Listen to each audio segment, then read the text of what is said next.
রাধা গোবিন্দ। সকালটা শুরু হোক ভগবানের নাম নিয়ে। কেমন আছো সবাই? আশা করি খুব ভালো আছো। আমিও ভালো আছি ভগবানের কৃপায়। তো আজকে সকাল সকাল উঠে পড়লাম। উঠে আমি আগে ঘর টরগুলো ঝাড়ু লাগিয়ে দিচ্ছি। ঝাড়ু লাগানোর পর গতকাল রাতে বাসনপত্রগুলো জমা ছিল, মাজা হয়নি। তো রাত্রেবেলা তো মাজিনি, সকালবেলাতেই মেজে নিচ্ছি। বাসনগুলো কিন্তু বেশি নয়, কম বাসন, তাই তাড়াতাড়ি হয়ে যাবে বাসনগুলো মাজা। মাজতে মাজতে তোমাদের সঙ্গে একটু কথা বলি। তোমরা কে কোথা থেকে আমার ভিডিওটা দেখছো একটু কমেন্টসে জানিও, তাহলে খুবই ভালো লাগবে তোমাদের সঙ্গে কমিউনিকেশন করতে।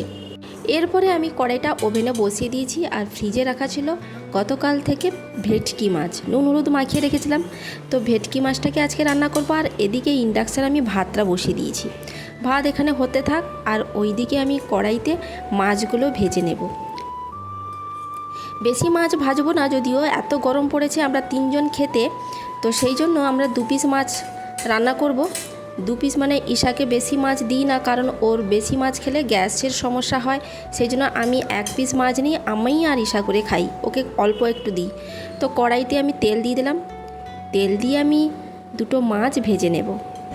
দেখতেই পাচ্ছ এদিকে ইন্ডাকশানে আমি ভাতটা বসাচ্ছি, কারণ গ্যাস তো বাঁচাতেই হবে, সেই জন্য ইন্ডাকশানে আমি ভাত করে নিই।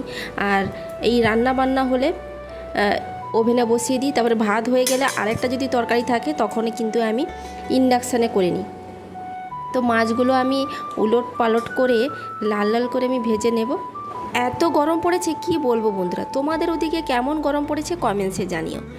তো ভেটকি মাছটাকে আমি রান্না করার জন্য কুমড়ো, আম আর টমেটো আর একটা কাঁচা লঙ্কা কেটে নিয়েছি।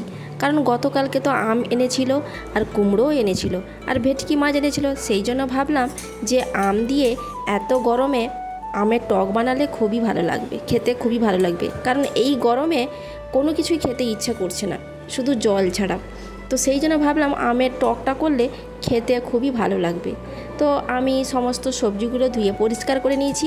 এদিকে কড়াইতে একটু তেল দিয়ে গোটা জিরে দিয়ে দিলাম, আর কুমড়ো দিয়ে দিলাম। কুমড়োর উপর থেকে দিয়ে দিলাম হলুদ আর লঙ্কা দিয়ে একটু ভাজা ভাজা করে নেব। তো সুন্দর করে একটু ভাজা ভাজা করে নেওয়ার পরে আমি ঢাকনা চাপিয়ে দেব, যাতে কুমড়োটা সেদ্ধ হয়ে আসে।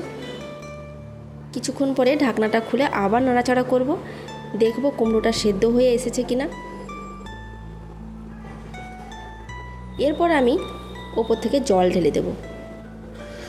তো জল ঢেলে আবার ভালো করে নাড়াচাড়া করব, দিয়ে আবার ঢাকনা চাপিয়ে দেব। ঢাকনা চাপিয়ে আবার ঢাকনা খুলে আমি নাড়াচাড়া করে দেখব যে কুমড়োটা ঠিকঠাক সেদ্ধ হয়েছে কিনা। তো কুমড়োটা ঠিকঠাক সেদ্ধ হয়ে গেছে।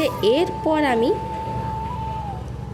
দিয়ে দেব টমেটো আর আম, কারণ আগে থেকে টমেটো আম দিলে কুমড়োটা সেদ্ধ হতে চায় না। আর সাথে দিয়ে দেবো কাঁচা লঙ্কা একটা, সেই জন্য আমি পরে আম আর টমেটো দিলাম, যাতে কুমড়ো আম সব কিছুই ঠিকঠাকভাবে সেদ্ধ হয়ে যায়। তো ঢাকনা চাপিয়ে রেখে দেবো কিছুক্ষণ। এরপর কিছুক্ষণ পরে আমি ঢাকনা খুলে মাছটাকে দিয়ে দিয়েছি, দিয়ে আবার ঢাকনা চাপিয়ে একটু নাড়াচাড়া করে নিলাম। তো এই যে দেখো আমি আজকে আমের টক বানিয়েছি, কারণ এত গরম পড়েছে যে আমের টক ছাড়া আর কোনো কিছুই মুখে দেওয়া যাচ্ছে না। তো সেই জন্য আমি আমের টক বানিয়ে ফেললাম। তো তরকারি তো কমপ্লিট হয়ে গেল, আর এবার আমি নামিয়ে নেব। তো আজকের ভিডিওটা এই পর্যন্ত। তোমাদের ভিডিওটা কেমন লাগলো কমেন্টসে জানিও। আজকের মতো টাটা, বাই বাই।